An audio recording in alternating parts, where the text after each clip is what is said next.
हरिश्चंद्र भैया राणा गोविंदा से काशी नगरिया में बिकने के लिए खड़े। महाराज सुबह से शाम हो गई, कोई लेने वाला नहीं आया। तो शाम के जब 5 बजे तो एक काली नेत्र आया है महाराज परीक्षित, पूछने लगा विश्वामित्र से कितनी कितनी कीमत है। तो विश्वामित्र कहने लगे चाहे बड़ा लो, चाहे स्त्री लो, चाहे पुरुष लो, 20 बार सोना।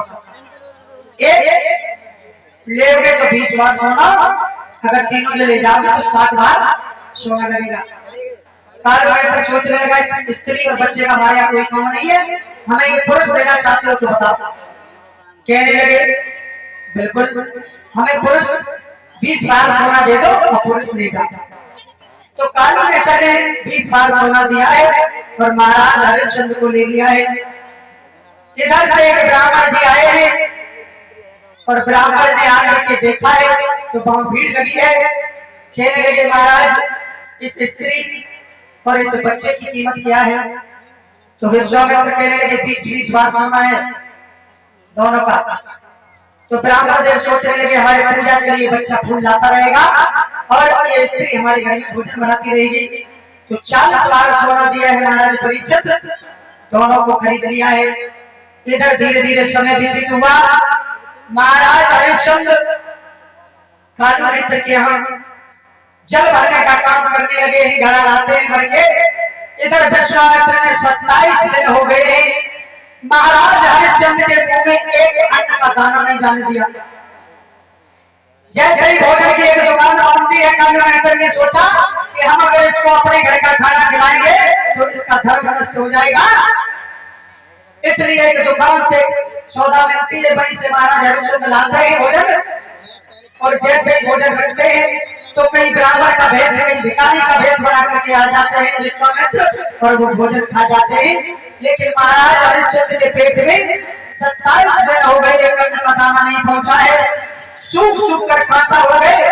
तो घड़ा भरने के लिए जब गए हैं महाराज तो घड़ा भर के रख लिया और इतनी शरीर में शक्ति नहीं है कि वो घड़ा उठा ले। इधर से भैया तारा ब्राह्मण का घड़ा लेकर के गई है और जल भरने के लिए वहां हरिश्चंद्र पहले से मौजूद थे, घड़ा भरे रखे और बोले रानी तुम सही समय पर आई हो, हमसे ये घड़ा नहीं उठ रहा है, हमारा घड़ा उठवा दो। और बोले महाराज परीक्षित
कहने लगी है महाराज तुम्हारे हाथ में जो घड़ा है वो एक मेंढक का है, उस घड़े को अगर हम छू लेंगे तो मेरा धर्म चला जाएगा, इसलिए हम तुम्हें एक युक्ति बता रहे हैं, तुम जल के अंदर घुस जाओ और जरा सा सहारा लगा के तो घड़ा उठ जाएगा।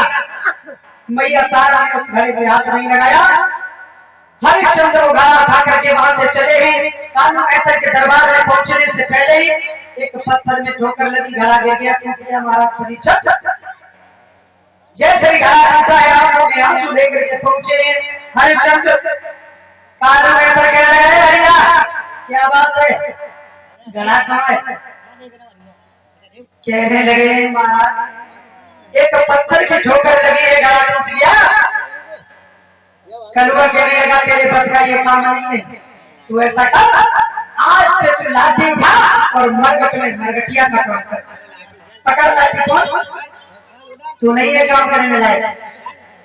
महाराज